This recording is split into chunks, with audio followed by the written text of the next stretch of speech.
Good evening. It's Tuesday, January 7th, 2020 here in Cebu City. I'm Cherry Ann Lim, and here's all you need to know in NewsBits tonight.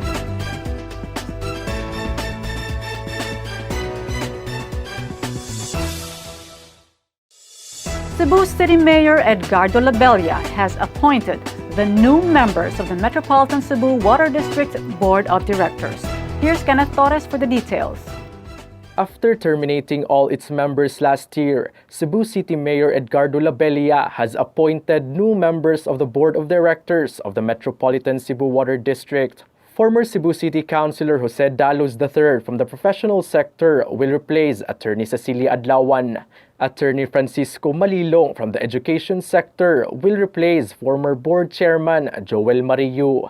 Attorney Alvin Garcia, who will represent the women's sector, will replace Attorney Procopio Fernandez.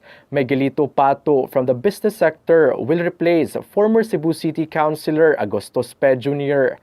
Pato was endorsed by the Mandawi Chamber of Commerce and Industry. And completing the new board of directors is Attorney Manolet Dinsay, who will represent the civic sector. Dinsay, who is the Chief Legal Counsel of Cebu Governor Gwendolyn Garcia, will replace Attorney Ralph Sevilla. MCWD spokesperson Chairman Rodriguez Cara said, once they receive a copy of their appointments, they will forward it to the local water utilities administration. Dalos said the new board will immediately convene after the LUWA approves their appointments. The services of Yu, Fernandez, Pe, Sevilla, and Adlawan were terminated by Labella on October 2019 following dissatisfaction from majority of the water firm's consumers over their services. Kenneth Torres, NewsBits Tonight. A woman who had just given birth died due to excessive bleeding after the hospital allegedly failed to attend to her medical needs. Hospital officials have denied the allegation. Here's Nico Tubo for the details. December 25, 2019, Joselito Sabayog Jr. and his wife Maribel Entera of Barangay Bangka, Lapu-Lapu City were celebrating the birth of their second child. Maribel was brought to the Paanakan Center in the barangay around 7 in the morning. She had a normal delivery, but midwives at the center referred her to the ARC Hospital in Barangay Agos after she started bleeding. Joselito decided to take her there because it was not that far. When they arrived at the hospital, Joselito did not know that his nightmare was just beginning. Instead of seeing to his wife, hospital staff allegedly refused to admit her until he made a down payment of 35,000 pesos. Joselito said he had the amount, but it was in a bag the couple had left behind at the center. The hospital also told him they did not have enough blood for her operation. Joselito said he had to go to the Philippine Red Cross in Barangay Gunob to get 5 bags of blood. When Joselito arrived at the hospital with the money and 5 bags of blood, Maribel has already passed away. Joselito is demanding justice for the death of his wife as he blames the doctors in the hospital. ARC Hospital Administrator Mary Jean Loreche denied his allegations. She said when the couple arrived around 8:45 in the morning, their doctors attended to Joselito's wife in the emergency room, adding that it was normal to ask for a down payment since the hospital is private.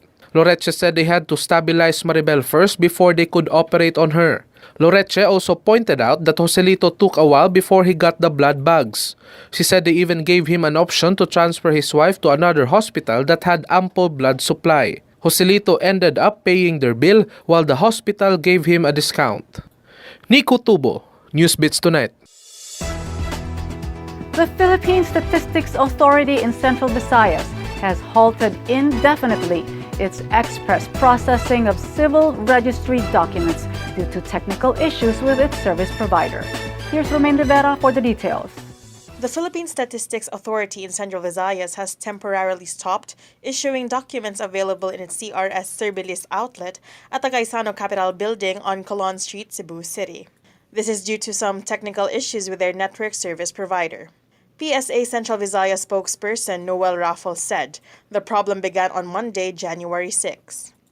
Due to the technical issues, PSA Central Visayas could not issue documents like birth and marriage certificates, as well as certificate of no marriage. Raffles said they will immediately inform the public once the issue with their network system has been addressed. Romain Rivera, NewsBits Tonight.